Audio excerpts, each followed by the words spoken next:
The Australian pub has been an enduring and iconic institution and a special communal place in the experience of many Australians. As Geraldine Doog explained, the concept of the traditional pub is ingrained in our collective imagery and folklore.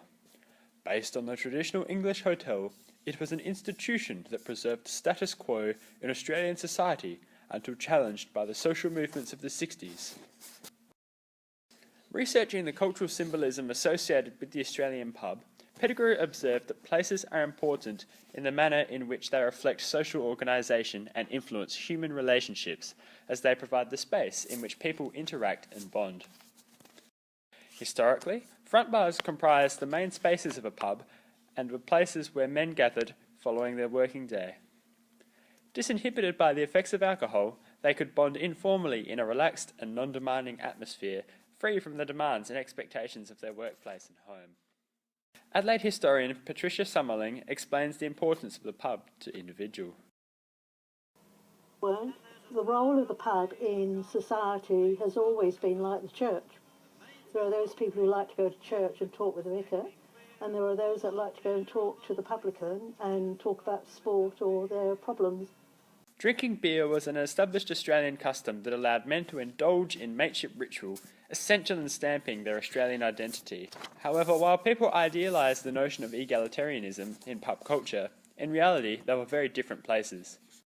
The influx of immigrants from Europe found difficulty in identifying with the Australian binge drinking culture. At home, where drinking was a leisurely pastime, not the manic rush of the 6 o'clock swill. The segregation of white and black people in pre-60s Australia was well illustrated in pubs. Under consorting laws, Aborigines were barred from pubs, although in places it was sold illegally to them through the hotel's back door, derogatively known as the dog box. During the famous Freedom Ride of '65, Aboriginal activist Charlie Perkins recollected,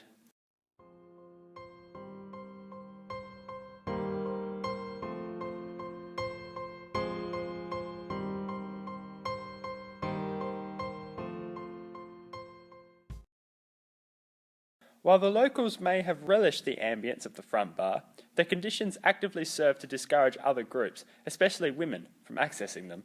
Until the late 60s, women were excluded through legislation and social custom from the front bar of pubs. During the Second War, most hotels had established lounges or saloons for women. These tended to be small nooks, with a few tables and chairs, and women accessed alcohol through chutes or serveries rather than a counter.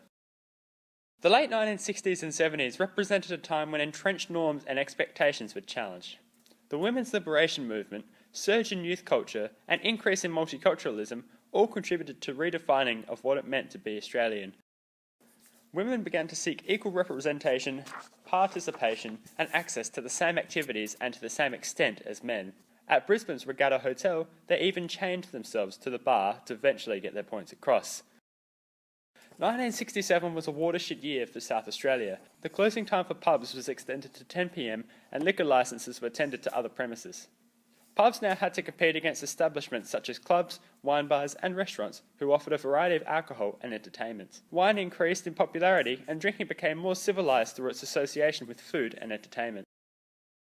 Adelaide pubs had to undergo radical structural and functional renovations that reflected the new social organisation to remain economically viable. In 1970, the Old Lion Hotel was reinvented to address a variety of emerging cultures that more authentically represented the modern Australian scene. Perhaps the greatest indicator of this change was the treatment of the front bar, which, as Ron Tremaine, proprietor of the Old Lion during the 1970s, described, became the smallest apartment of the hotel. The bar was relegated to a corner and referred to as the corner bay.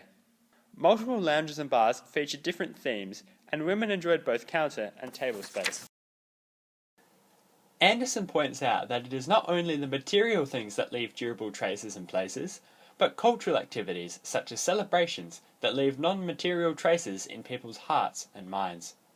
The Old Lion is remembered for its Howkin days as a cultural icon, and the memories gathered there are still generated.